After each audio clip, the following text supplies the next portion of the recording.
Hello, all Inderes TV listeners and viewers. Lindex reported their Q3 this morning, and as usual, we have CEO Susanne Ehnbåge here for the interview. Hello, Susanne. Hello. So let's start with Q3. What were the highlights from your side on the quarter?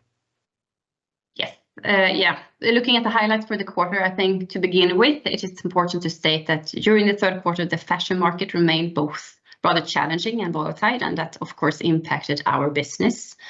On a positive side, we can see that the Stockmannin division's profit improved both during the quarter and also year to date. And this was mainly due to the successful cost efficiency measures that has resulted then in these improvement steps. On the positive side also, I'm pleased with the increase of 8.6% in the Lindex division's digital channels during the quarter. However, we have been experienced lower stock availability, and that has been impacted by the logistical challenges, unfortunately. And throughout the quarter, we have continued to work on initiatives for future-proofing our business, and I think that is more essential than ever. And they have been proceeding well, and to just mention a few of them, it has been then the Lindex division omnichannel distribution center, and also now the new operating model that we then implemented 1st of October. Yeah, good. And like you mentioned, the earnings declined in the Lindex segment due to the logistic challenges. So can you talk about a bit more? What were these challenges, and are they continue to impact in Q4? Yes, we were then experiencing lower stock availability, and that was caused by the delays in our supply chain related to logistic challenges in the Red Sea area aftermath, but also that we've had political instability in Bangladesh, and that is a huge market for us where we do our production. And these delays then also impacted on our current capacity constraints that we have in Lindex warehouse operations. Here we have a limited capacity to take in the goods that have not arrived as scheduled, unfortunately. The situation, which is good, has improved during October. And I think here we can really say that the new OCDC really plays an important role in increasing this capacity and speed and flexibility going forward. So really looking forward to that. Yeah. And did these challenges also impact the gross margin, or mainly on the revenue side? I would say mainly on the revenue side. I think the gross margin that was also then decreasing slightly here during the quarter was mainly due to that we were acting on promotions. Because you could also see that the e-com channel was growing quite a lot at the same time. Yeah.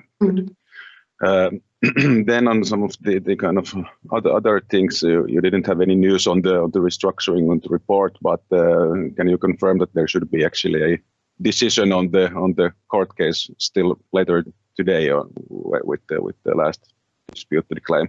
Yes, we have received the same information, and that is that the decision will be available today. And of course, we will familiarize ourselves with that decision, and when we are able, we will also comment this topic, hopefully later on today then. Yeah, so more news soon on that. And then just regarding the strategic review, you have been kind of doing that for already a year, and then you reiterated that it should be done by the year end. So anything to share there, or any particular reason why it's kind of stretching so close to the deadline? Yeah, we're still holding on to the deadline, however. So, I mean, the schedule remains as we have communicated earlier, and that means that we are expecting it to be finalized during 2024. And I promise that we will provide an update on the strategic assessment when we can. Yeah, so let's look out for that as well in the coming weeks and months.